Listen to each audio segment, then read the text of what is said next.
자, 이제 신기간 동안에 여러분들이 할 거는 2차 함수, 그리고 여러 가지 방정식, 그 다음에 부등식, 이렇게 세 가지 과정을 공부를 할 겁니다. 여러분들이 저번 분기 때 정통수학에 좀 어려웠던 파트가 이쪽인 것 같아가지고 여기를 한 번 더 하는 게 되지 않을까 싶어서 여기를 정했고요.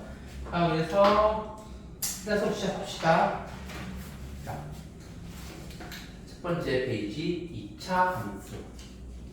2차 함수는 2차 y는 x의 2차식의 형태로 되어 있는 함수를 2차 함수라고 하지. 그래서 그 뒤에 붙는 거 1차항과 상수항에 따라서 그래프의 위치와 모양이 달라집니다. 그러면은 자, 2차 함수의 가장 기본적인 형태 y는 ax의 제곱, 이렇게 2차만 딸랑 있는 2차 함수의 관계식에서 a가 의미하는, 이걸 a가 의미하는 건 뭐지? a는 뭐를 결정하지?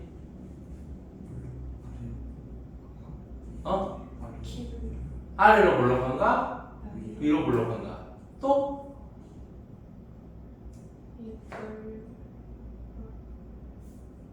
그 2차 함수의 그래프 포물선이지, 포물선의 폭을 결정합니다. 그래서 y는 ax 제곱의 이 2차항의 개수 a가 결정하는 게 뭐냐? 이게 바로 그래프의 모양을 결정한다 라고 이야기하면 됩니다.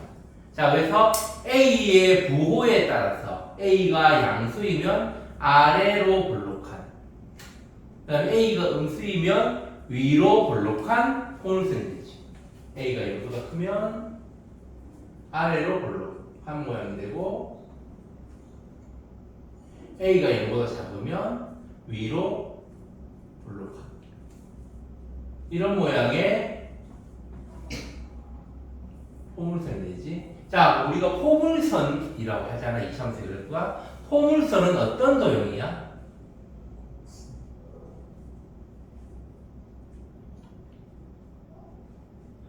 위로 올라갔다가 아래로 내려가는, 또는 아래로 내려갔다가 위로 올라가는 좌우 대칭인 형태의 도형이지. 그래서 포물선에는 반드시 대칭축이 있습니다. 그렇지? 그래서 이 포물선의 대칭축, 우리가 축의 방정식이라고 부르는 요거는 y는 ax 제곱에 했을 때 축의 방정식은 뭐야?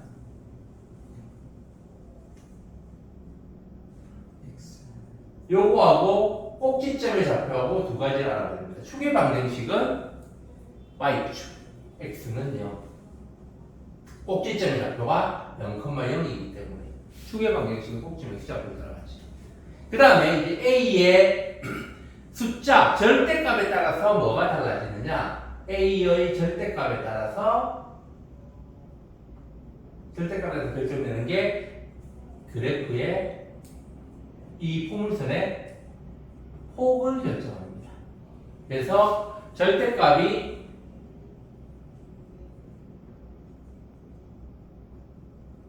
커지면 폭이 좁아집니다. 반대로 그럼 절대값이 작아지면 폭이 커지겠지. 이렇게 완만한 모양의 포물선이 되고, 저렇게 작아지면 이렇게 좁은 모양의 포물선이 되는 겁니다. 알겠지요?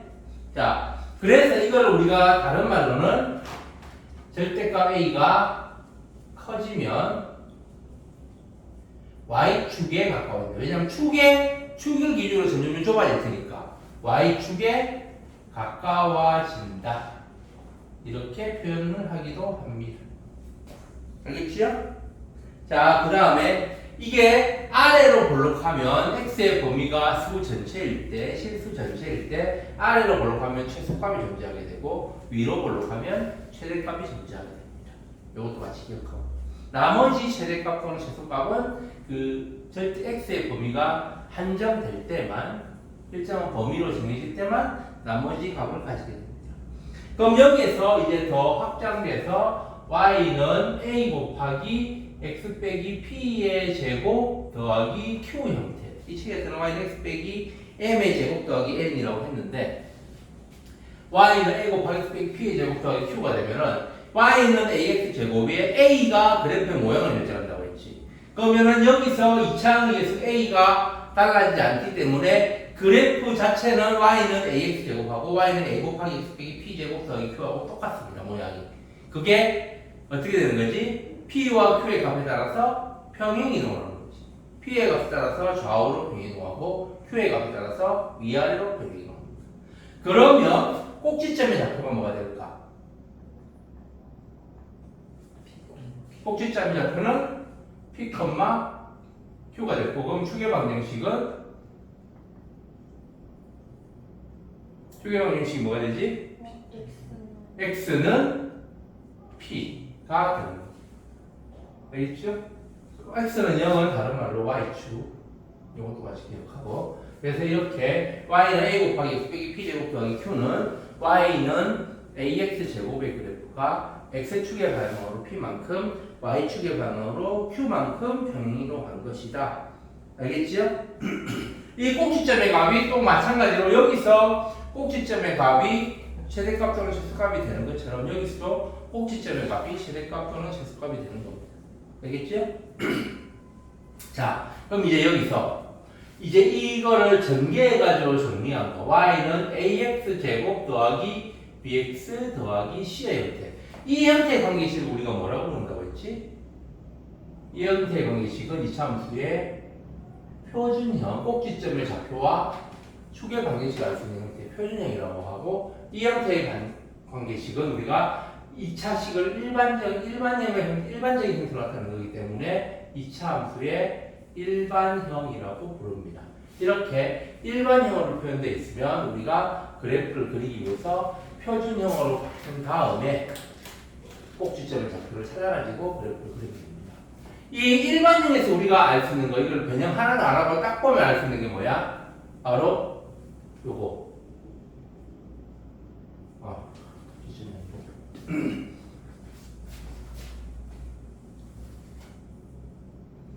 y축과의 교점의 y좌표. 1차 함수에서 표현하는 y절편. 2차 함수에서는 절편이라는 표현을 잘 쓰긴 해요. y축과의 교점, 그런 식으로 이야기합니다. 아무튼 그래서 y축과의 교점의 y좌표, 쉽게 말하는 y절편을 우리가 일반형의 상수항을 이용해서 알 수가 있습니다. 그러면 요거를 가지고 우리가 표준형으로 바꿔보면 뭐 꼭지점의 좌표 여러 가지를 알 수 있는데, 여기서 꼭 기억해두면 좋은 거, 뭐 꼭지점의 좌표 전체를 기억하면 너무 복잡하니까 굳이 이걸 가려우지 말고 축의 방정식만,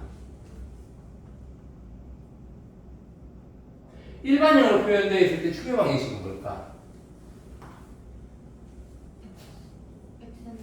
x는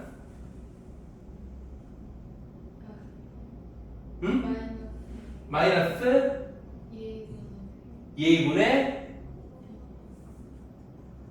b. 이게 축의 방정식입니다. 여기 표준으로 바꾸면 그렇게 돼요. 자, 그래서 축의 방정식이 x는 마이너스 2a분의 b가 되고, 그래서 꼭지점의 x좌표도 마이너스 2a분의 b가 됩니다. 요걸 이용해서 표준형으로 안 고치고 우리가 표준형으로 안 고치고 표준형으로, 그러니까 이렇게 이항에서 막 완전 제곱식으로 고치지 않아도 요걸 이용해서 우리가 표준형으로 고칠 수 있어요. 예를 들면 y는 2x의 제곱 더하기 6x 빼기 3 이런 방식이 있다.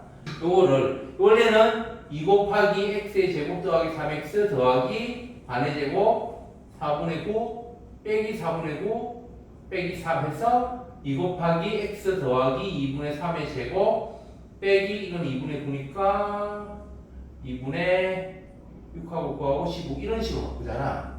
요거를 우리가 이거를 이용해서 마이너스 a분의 b가 축의 방정식, 즉 마이너스 p에 해당하는 값이잖아. 그래서 요거를 2창에서 2니까 2 곱하기 x, 여기에 마이너스 a분의 b가 여기서 a가 2고 b가 6이잖아. 그럼 마이너스 2a분의 b는 마이너스 4분의 6이니까 마이너스 2분의 3이지. 그럼 빼기 마이너스 2분의 3이니까 더하기 2분의 3 할 수 있단 말이야. 그럼 요거 더하기 q가 될 거야, 그렇지? 이거를 전개해서 요 상수항을 서로 비교해서 q를 구할 수 있습니다. 알겠어요? 이렇게 해서 우리가 혹시 표준형의 방정식을 구하기도 합니다. 자, 그 다음 이제 ABC의 부호에 대한 거 알아볼까요? 요 형태에서 y는 ax부터 bx 더하기 c에서 자 그래프가 요런 모양입니다. 요 형태에서 APQ에 보면 어떻게 될까? A는 0보다 크고 그 다음 P는 꼭지점이 3, 3분의 있으니까 P는 0보다 작고 Q도 0보다 작겠지. 그치? 그럼 A, B, C의 부호를 보면 A는 당연히 0보다 크고 C는 어때? X축보다 밑에서 만나니까 C는 0보다 작지. B는 축의 방정식이 들어가야 뭐겠지? 축이 왼쪽이면 A와 B의 부호가 같다. 그래서 A가 0보다 크니까 B도 0보다 큰 겁니다. 이렇게 A, B, C의 부호를 알 수 있습니다. 자, 이것들도 기억하고요. 그 다음에 2차 함수의 그래프와 x축과의 위치 관계. 2차 함수의 그래프가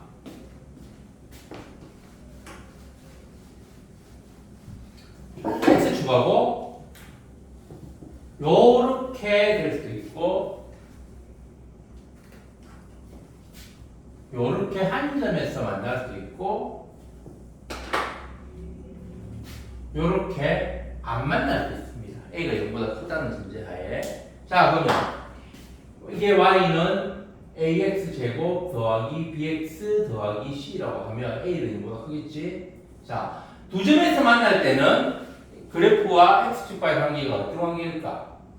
이 X축과의 교점을 우리가 는 0이라고 했을 때 해, 즉 2차 방정식의 해로 생각하면 된다고 했지. 왜냐하면 X축 자체가 Y 좌표가 0인 점들의 모임이니까 Y에 0을 대입하면 2차 방정식이 되는 거잖아. 그래서 2차 방정식의 해가 서로 다른 두 실수일 때를 생각하면 됩니다. 즉 A가 0보다 크고 D가 0보다 크면 이 경우가 되는 거예요. 알겠지? 그 다음에 D가 0하고 같으면 이 한 점에서 만나는 경우가 되는 거고 D가 0보다 작으면 이렇게 만나지 않는 경우가 되는 겁니다. 알겠어요? 이렇게 X축과 만나지 않으면 그래프의 모든 부분이 Y가 양수인 부분이 있게 되는 거지.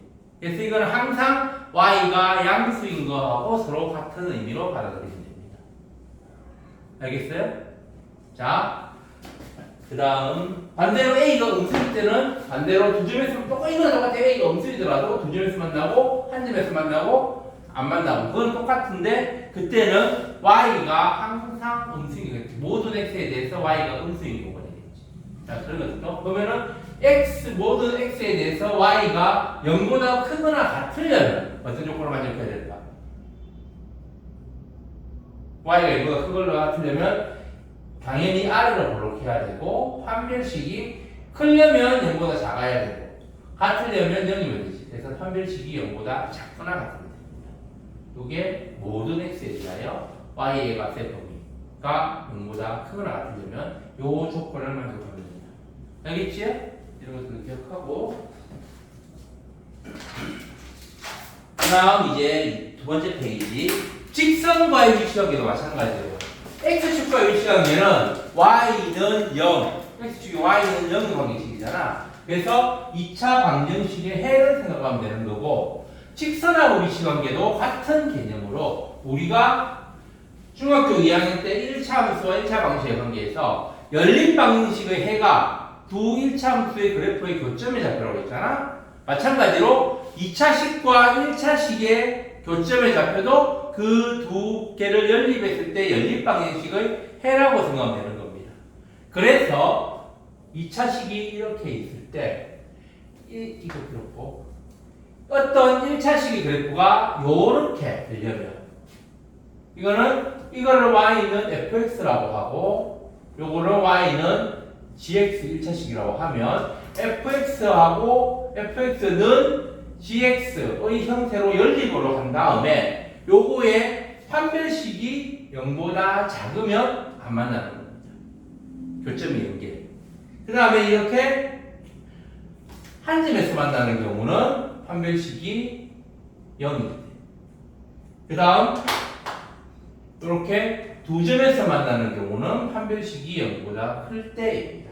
이렇게 x축은 y는 0인 점이니까 는 0으로 할 때 해가 두 개인지 한 개인지 없는지를 보기 위해서 판별식을 사용했다면 여기서는 fx는 gx의 형태로 이 두 개를 연립으로 놓은 다음에 몽땅 이항에서 하나 2차식으로 정리하고 그 다음에 판별식이 0보다 작으면 2차 함수의 그래프와 포물선과 직선이 만나지 않고 교점이 연계이고 한 점에서 만나면 판별식이 0이고 두 점에서 만나면 판별식이 0보다 큰 범위 안에 있으면 된다라는 겁니다.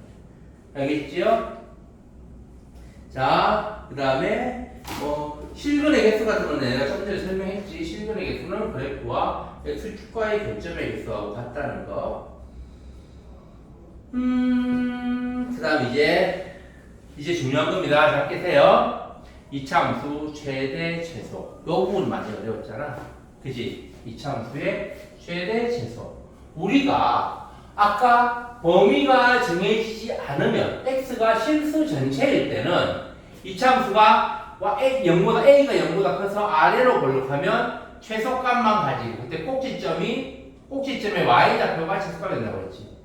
같은 원리로 a가 0보다 작아서 위로 볼록한 형태가 되면 꼭지점이 최대값이 되는 겁니다. 그지? 그렇게 우리가 일반적으로 범위가 실수 전체일 때는 최대값 또는 최소값만 가지고 나머지 값은 무한대로 올라가거나 무한대로 내려가기 때문에 구할 수가 없어요. 근데 이제 제한된 범위에서의 최대 최소는 우리가 어떻게 하느냐. 예를 들어서 x가 a보다 크거나 같고 b보다 작거나 같다. 그러면 제일 먼저 해야 될 게 꼭지점의 위치를 찾아보는 겁니다. 즉 축의 방정식 아까 y는 이게 p보다 크거나 같고 q보다 작거나 같다. 자, y는 아니고 x는 마이너스 2a분의 b가 꼭지점 축의 방정식이라고 했잖아. 그지? 태윤아, 민준아, x는 마이너스 2분의 b가 축의 방정식이라고 했지? 그래서 이 값이 이 범위 안에 들어가는지 안 들어가는지를 먼저 찾습니다. 당연히 평균으로 전체식을 바꿔도 되지만 요거만 보면 돼요. 그래서 이 값이 들어간 이 범위 안에 들어가면, 즉 꼭지점이 그 제한된 x의 범위 안에 들어가면 꼭지점이 최대값 또는 최소값이 되는, 꼭지점의 y좌표가 최대값 또는 최소값이 되는 거고, 나머지 최대값 또는 최소값은 그 꼭지점의 x좌표에서 더 먼 쪽의 값을 대입해서 구하면 됩니다. 그 다음 이 꼭지점의 x좌표, 즉 축이 이 x의 제한된 범위 안에 들어가지 않으면 가까운 쪽과 먼 쪽 양 끝값 두 개를 대입해서 그게 하나는 최대, 하나는 최소가 되는 겁니다. 알겠어요? 2차원의 최대에서는 이렇게 제한된 범위에서는 축의 방정식을 찾아서, 즉 꼭지점의 위치를 찾아서 그게 그 x의 범위 안에 들어가는가 안 들어가는가를 가지고 찾으면 됩니다. 그 다음 그냥 실수 조건에서 fxy는 0에서의 최대 최소 같은 걸 구할 때 그때는 실수를 실근이라고 생각하면 돼요. 그래서 판별식이 0보다 크거나 같다를 이용하면 됩니다. 알겠지요? 자, 그 다음에 최대값의 최소값 또는 그렇게 해서 실수 조건이면은 항상 그 어떤 1차식이 완전 제곱식으로 바꾼 다음 그게 0보다 크거나 같아야 돼. 완전 제곱식이 0보다 크거나 같다를 이용해서 실수 조건에서 최대 최소를 구하는 겁니다. 알겠지요? 그 다음 이제 절대값 하기 전에 최소값의 최대값 또는 최대값의 최소값을 구하시오. 그런 문제가 있지. 함수항이 미지수로 나왔을 때 그거의 최대값을 구하시오 또는 그거의 최소값을 구하시오. 그런 문제 있잖아. 이렇게 최대값의 최소값 또는 최소값의 최대값을 구하시오 하는 문제가 나오면 일단 미지수의 상태로 표준형으로 바꾼 다음에 Q에 해당하는 부분 이 또 다른 하나의 2차식이 됩니다. 그거의 최대값 또는 최소값을 구하면 돼요. 자, 그거를 표준형으로 바꿔서. 알겠지요? 자, 그 다음 세 번째 페이지. 절대값 기호가 있을 때. 절대값 기호가 있을 때는 크게 네 가지 형태의 절대값이 있습니다.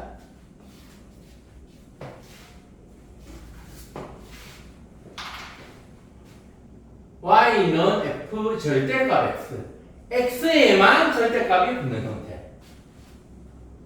그 다음에 절대값 y는 fx. y에만 절대값이 붙는 형태. 그 다음에 절대값 y는 절대값 f의 절대값 x. x하고 y의 둘 다 절대값이 붙는 형태. 그 다음 마지막으로 y는 절대값 fx. 식 전체의 절대값이 붙는 거. 이렇게 절대값에 관련된 문제는 4가지 유형이 있습니다. 자, 이 4가지 유형에 따라서 우리가 그래프를 어떻게 그리면 되느냐? 각각의 범위를 절대값이 0이 되는 값을 기준으로 범위를 나누어서 그려도 되지만 그러면 좀 귀찮고 복잡하잖아. 그래서 이런 문제를 그래프를 그릴 때 어떻게 그리는지 지금부터 알려드리겠습니다. 여기 책에 나와 있는 거예요. 자, y는 f 절대값 x. 이거를 예를 들면 이런 거야. y는 2 절대값 x의 제곱 더하기 3 절대값 x 빼기 1 이런 식인 거야. 이런 식으로 x에만 절대값이 붙였을 때 요때는 y는 fx 절대값이 없는 그래프를 그린 다음 x가 0보다 크거나 같은 부분만 고르면 돼. 알겠어요? x가 양수인 부분만 고른 다음에 그거를 y축에 대칭시키는 거예요. 그러니까 첫 번째 유형의 그림 같은 경우에 그래프가 만약에 자, 이런 모양이다. 이런 모양이면 자 보세요. 이런 모양일 때 x 절대가 없다고 생각하고 그래프를 그린 거예요. 그게 이 모양이야. 그랬을 때 x가 양수인 부분만 찾는 겁니다. 아, x가 양수인 부분이니까 요만큼만 찾아요. 요만큼만. 요거를 y축에 대하여 대칭시킵니다. 그러면 그래프가 이런 모양이 되는 거예요. 요거는 없어지고.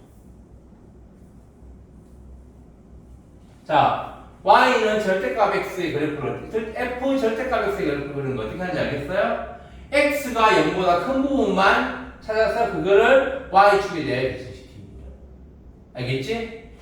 그 다음에 절대값 y는 fx는 어떻게 되느냐? 절대값 y는 fx 이게 그래프가 기본적으로 이런 모양이다. 그러면 요거를 절대값 y에만 절대값이 붙으면 y가 양수인 부분만 찾아요. 요거하고 여기 해서 이거를 x축에 대하여 저 x의 절대값이 붙으면 y축에 대하여 x가 양수인 부분을 y축에 대하여 대칭시키고 y의 절대값이 붙으면 y가 양수인 부분을 x축에 대하여 대칭시켜서 이런 모양이 됩니다. 알겠어요? 그 다음 둘 다 붙으면 둘 다 양수인 부분만 찾아요. 둘 다 양수인 부분, x도 양수이고 y도 양수인 부분 찾은 다음에 요거를 x축에 한번 대칭시키고 또 y축에 한번 대칭시킵니다. 알겠어요? 자, 이해돼요? 그래프를 어떻게 되는지 알겠어요? y는 f 절대값이 x에만 절대값이 붙으면 x가 0보다 커야 되잖아. x가 양수인 부분만 찾은 다음에 그거를 y축에 대하여 대칭시켜서 그래프를 완성하고요. 절대값 y는 fx인데 y에만 절대값이 붙으면 y가 양수인 부분만 찾아서 그거를 x축에 대하여 대칭시킵니다. 그 다음 둘 다 붙으면 둘 다 양수인 부분 1, 4분면 부분만 찾은 다음 그거를 x축에 대하여 한번 대칭시키고 y축에 대하여 한번 대칭시킵니다. 알겠지요? 마지막으로 식 전체에 절대값이 붙으면 이때는 그래서 이런 모양이잖아. 기본적으로 이런 모양을 가지고 한다고 했지. 이 모양일 때 식 전체에 대한 절대가 붙으면 x가 음수인 부분만 y가 음수인 부분 이 부분을 위로 접어 올립니다. 그래서 이 모양이 되는 거예요. 알겠어요? 무슨 말인지? 식 전체의 절대값이 붙으면 y가 음수인 부분을 x축에 대칭시켜서 위로 접어 올립니다. 그러면 그래프가 이렇게 완성이 되는 거예요. 알겠어요?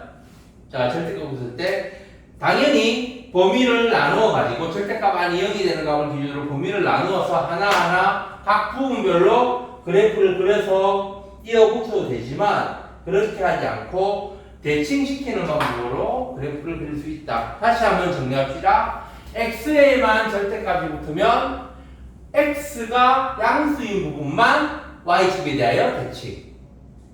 y에만 절대값이 붙으면 y가 양수인 부분만 x축에 대하여 대칭.